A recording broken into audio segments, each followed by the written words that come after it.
পুলিশের জালে ধরা পড়ল 4 চাকা গাড়ি চোর। হ্যাঁ, একেবারে ঠিক শুনছেন। এই মুহূর্তের সবচাইতে বড় খবর, পুলিশের জালে ধরা পড়ল 4 চাকা গাড়ি চোর।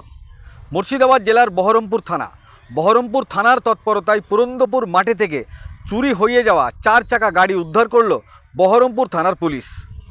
পুলিশ সূত্রে জানা যাচ্ছে, গাড়ি চুরি করে পালিয়ে যাচ্ছিল মধু দত্ত নামের এক ব্যক্তি।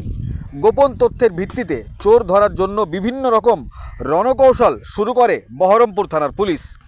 গাড়ি চুরির অপরাধে 4 চাকা গাড়ি সহ মধু দত্তকে পুরন্দপুর মাঠে থেকে হাতে নাতে পাকড়াও করে বহরমপুর থানার পুলিশ আধিকারিক। বহরমপুর থানার আইসির নেতৃত্বে থানার আধিকারিক সুশান্ত হাজরা